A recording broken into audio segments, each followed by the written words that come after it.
Bueno, vamos a hablar de la cosa del momento, la tecnología más importante de la historia de la humanidad. Ya lo saben bien, vamos a hablar de la inteligencia artificial. ¿Quiénes de acá son fans de la inteligencia artificial? A ver, la mayoría, algunos, al fondo no. ¿Y quiénes le tienen miedo a la inteligencia artificial? Los mismos, de cosa rara. Pero no sé si es tan rara porque, claro, es una tecnología tan poderosa. Stephen Hawking decía, es probablemente la tecnología más avanzada jamás creada por el humano. Esperemos no sea la última, decía también Stephen. Yo creo que esta tecnología es tan sorprendente que para muchos se vuelve medio mágico, ¿no? Vamos a tratar de conversar sobre eso. Yo me dedico a este mundo de la ciencia de datos y de la inteligencia artificial hace unos 10, 12 años, y también hay muchas investigaciones hoy que tratan de hacer como predicciones del futuro, ¿no? Así que un poco esa es la idea, hablar de la historia de lo que va a pasar, ¿no? Como si estuviésemos en el futuro y nos pusiéramos a imaginar qué podría pasar en los próximos años. Y les quiero decir en un slide acá, en la siguiente imagen van a ver lo que sabemos del futuro de la inteligencia artificial. Todo lo vamos a ver en un segundo, así que presten atención, ¿eh? Fíjense, no tenemos idea. Básicamente esa es la realidad. No tenemos mucha idea de qué va a pasar con la inteligencia artificial, pero sí lo que podemos saber y charlar ahora con ustedes es dos cosas. Una, ¿de dónde venimos? ¿Cómo es que llegamos hoy a hablar de inteligencia artificial? Y también algunas ideas que traje para compartir sobre cómo creemos que deberíamos construir esto de la inteligencia artificial. Los humanos estamos a cargo, todavía, al menos, así que tenemos la responsabilidad de pensar el futuro de la inteligencia artificial para que sea beneficiosa para nosotros, para los humanos, ¿no? Así que vamos a compartir esas dos ideas en estos minutos. Primero decirles que esto de cómo llegamos hasta acá se plantea como varios hechos históricos que nos llevan a conversar sobre la inteligencia artificial en el mundo actual, ¿no? Lo primero es hablar de este señor, no sé si lo conocen, el gran Alan Turing. Podríamos decir que es el padre de la computación y de la lógica computacional y de alguna forma también de la inteligencia artificial. Fíjense en el año 36 hablando de algoritmos, cuando creemos a veces que el algoritmo es una cosa nueva, ¿no?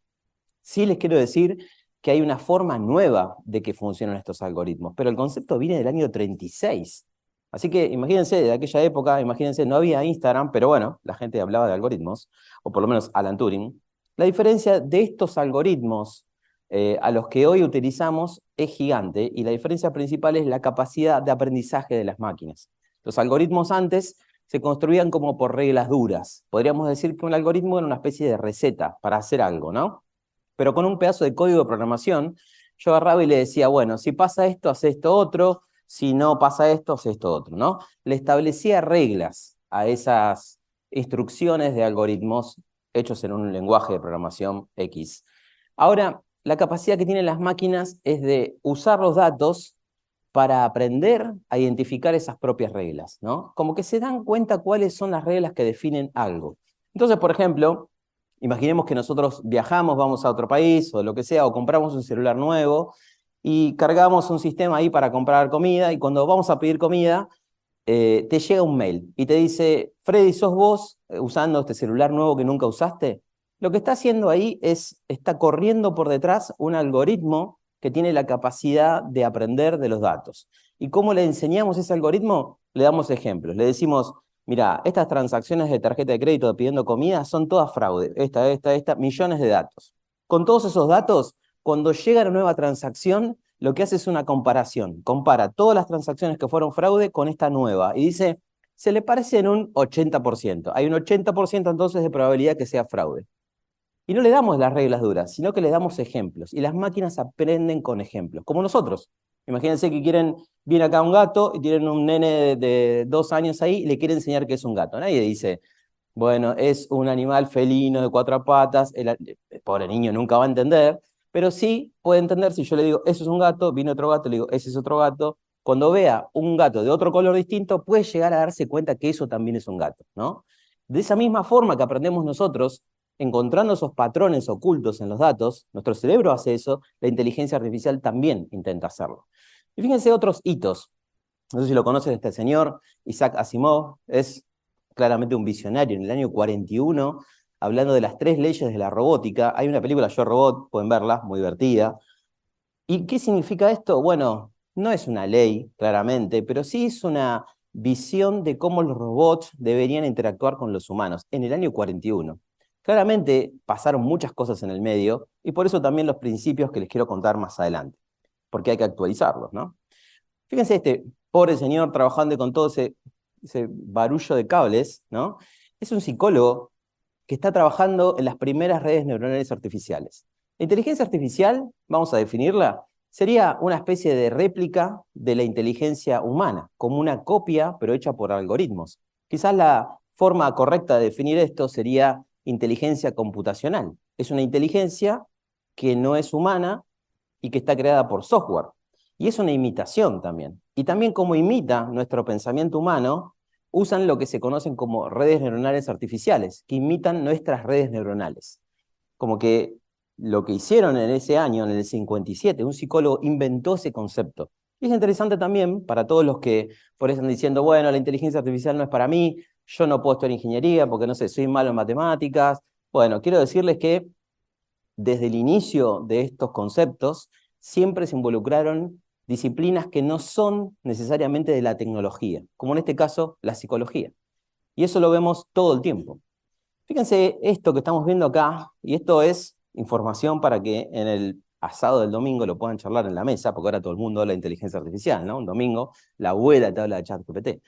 Fíjense esto, mucha gente dice el chatbot es algo nuevo. Bueno, miren, 1956, el primer chatbot de la historia, Elisa se llama. Y esto fue trascendente, digamos. Imagínense en esa época que vos pudieras conversar con una máquina que te responda. Era un chatbot psicólogo, además. Yo lo usé, hace poco estaba un sábado a la noche, tengo poca vida social, claramente, y estaba un sábado a la noche probando esta inteligencia artificial, ¿no? Muy básica, y está en internet, y lo pueden probar ustedes, pueden buscar Elisa chatbot, y es un psicólogo. Entonces yo le dije, ¿cómo estás? Muy bien, ¿y vos? Me dice, bien, bueno, acá estoy trabajando, un poco cansado, le digo, y me dice, y bueno, te felicito. Le digo, no, no, preferiría no estar trabajando. Entonces me dice, ¿y por qué no dejas de trabajar? Me dijo. Yo dije, claro, tiene razón, es muy inteligente.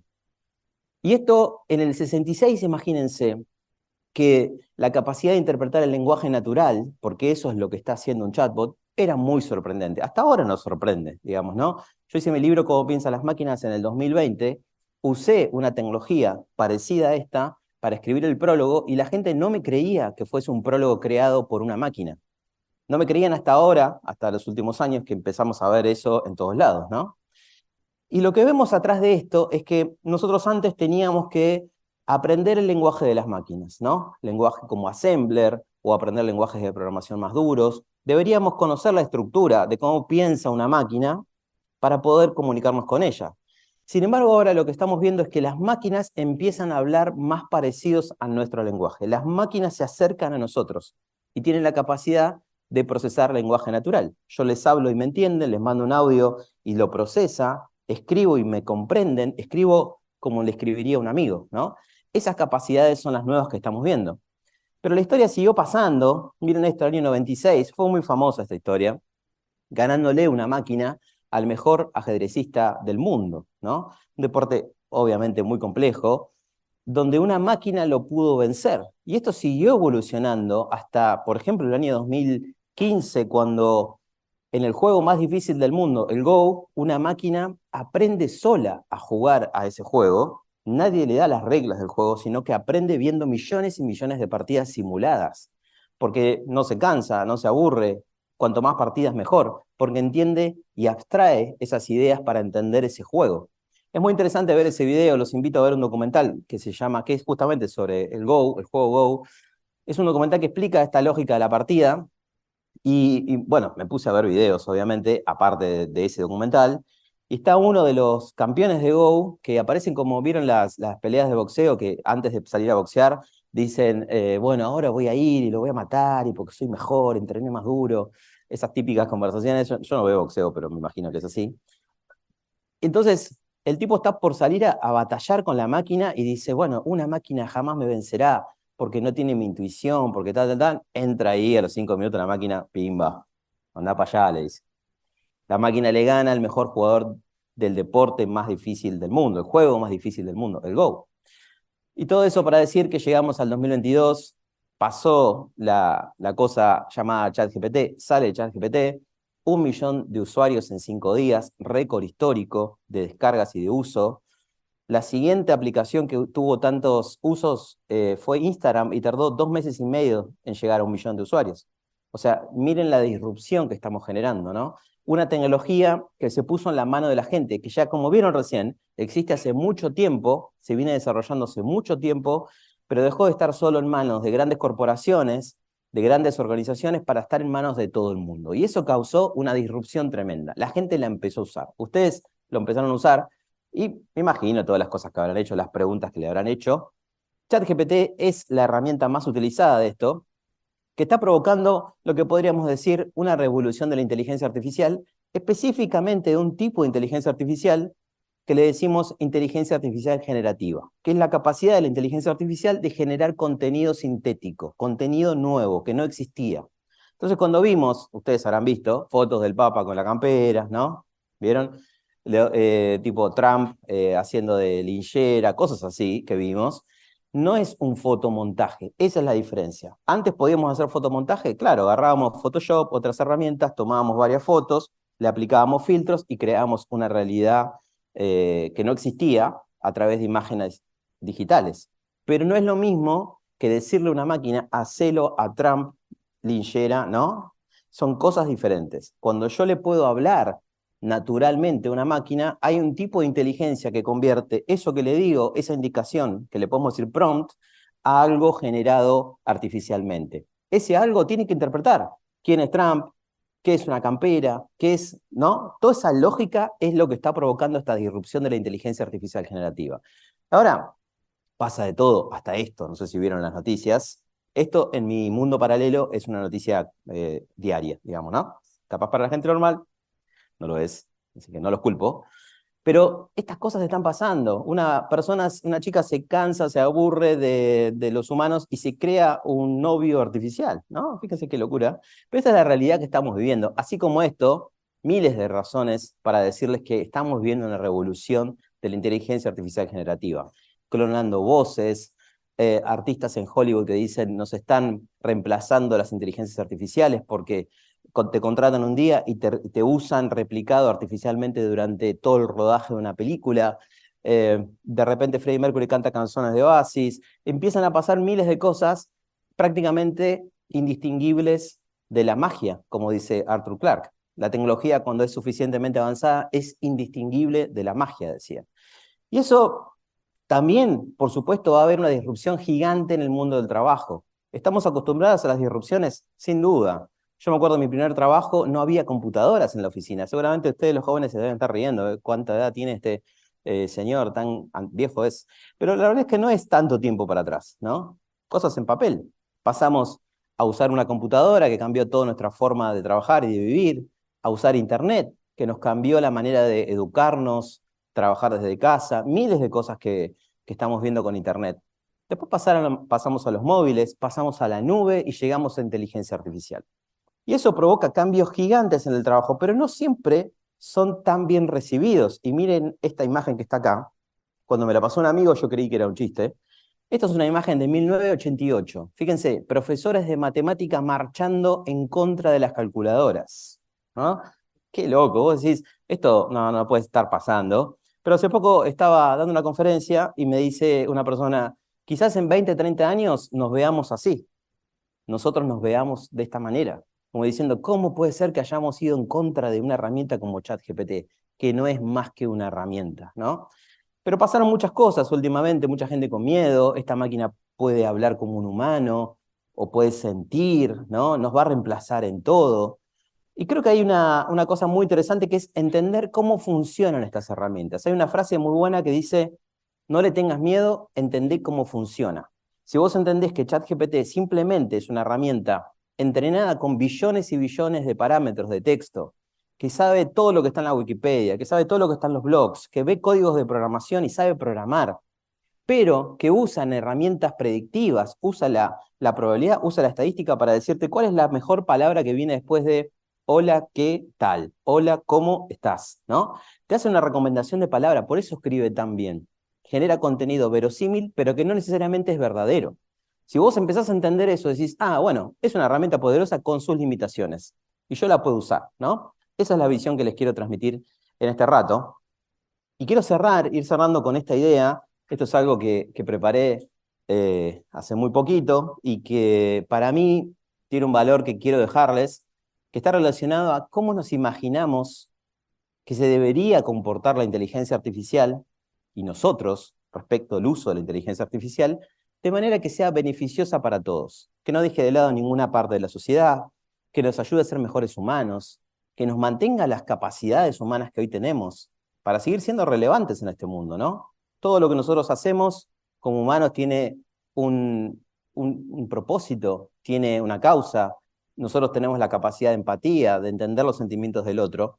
¿Cómo hacemos para evitar que todo eso se vaya perdiendo con el tiempo? Entonces pensé 10 principios bien cortitos que les quiero contar en estos minutos que quedan. El primero es de no invasión. Nosotros deberíamos tener bien claro el ámbito de influencia de las máquinas, el ámbito de influencia de los humanos.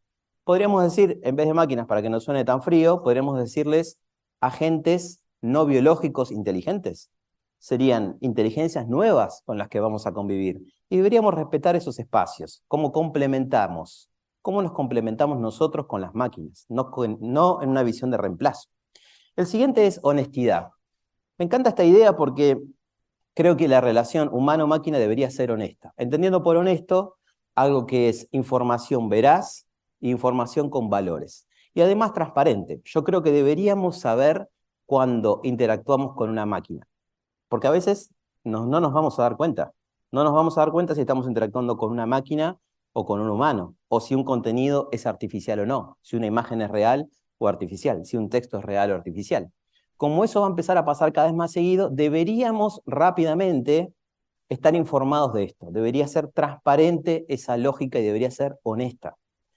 El siguiente principio es de calidad. Si nosotros hacemos que la inteligencia artificial genere contenido sintético cada vez menos basado en el conocimiento humano y simplemente basado en el conocimiento generado por las máquinas, ese contenido se puede envenenar con el tiempo. Se puede erosionar la calidad del contenido generado artificialmente. Así que es importante que siempre se tome a partir del conocimiento humano. El otro principio es de interacción, y esto es interesante pensarlo.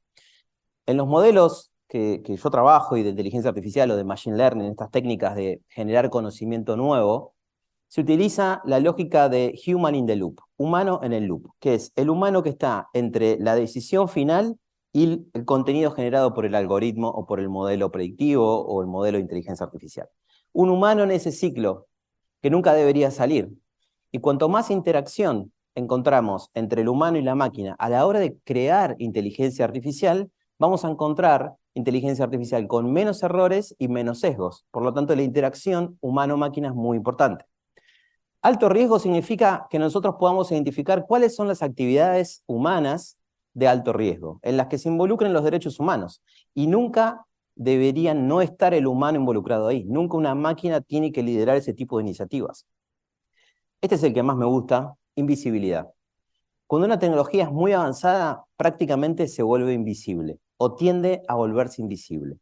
Eso significa que si nosotros no consideramos todos los principios anteriores, va a llegar un momento que para nosotros la inteligencia artificial no la vamos a ver. Prácticamente no vamos a tener noción de que hay inteligencia artificial haciendo algo. Eso va a pasar en los próximos años. Por lo tanto, eso no es necesariamente malo. Es malo si no consideramos los otros principios antes de que eso pasara. Otro principio es de la responsabilidad humana. Cualquier actividad hecha por una inteligencia artificial debería tener una responsabilidad humana, de una persona o de una organización, no de la inteligencia artificial en sí misma. La privacidad, muy importante. Solo la inteligencia artificial va a poder comunicar o compartir información que nosotros como humanos consideremos y demos el check, la aprobación para que compartan esa información. Si no, tiene que restringirse a esa información que yo delego para compartir y no inferir ningún tipo de información o conocimiento nuevo a partir de nuestros datos. La frecuencia de uso, esta es como la más flashera, pero se las quiero dejar.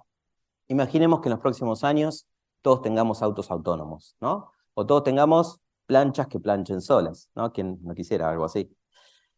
O máquinas que cocinen por nosotros. Está buenísimo, es divertido, pero ¿qué puede pasar en 50 años? Que no sepamos planchar, que no sepamos cocinar y que no sepamos manejar, por ejemplo. Entonces, lo que imaginé es, quizás las máquinas, y esta lógica humano-máquina, debería considerar una frecuencia de uso mínimo de eso. Entonces, que vos te subas un día al auto y te diga, hoy te toca manejar a vos. Y vos decís, no, maneja vos, estoy cansado. Y la máquina te diga, no, manejás vos, aunque sea un rato. Mantener esas habilidades, esa capacidad cognitiva nuestra, debería ser una obligación. Y con esto, cerrando, es un concepto muy complejo, pero lo quiero definir simplemente en este principio de explicabilidad débil. ¿Qué sería? Entender, al menos en forma básica, la lógica con la que un algoritmo toma una decisión específica. El concepto de explicabilidad es súper complejo, pero básicamente se enfoca en que nosotros hoy tenemos muchos algoritmos de caja negra. No entendemos qué pasa dentro de un algoritmo. Y eso no está bueno para determinados usos, especialmente. Por ejemplo, en el mundo de la salud. Si no sabemos por qué un algoritmo arroja tal o cual resultado, no podemos confiar en eso. Y todos estos principios, la verdad, espero que les haya gustado, lo que buscamos es cómo hacemos para generar inteligencia artificial que sea responsable, que sea ética, que sea honesta, como dijimos, y que nos aumente a nosotros como humanos, nuestras habilidades innatas de humano, potenciadas por la inteligencia artificial. Por eso, para mí, el resumen de todo esto es, no nos olvidemos de que somos humanos, mantengamos nuestra humanidad y trabajemos juntos. Inteligencia artificial más humanos. Muchísimas gracias.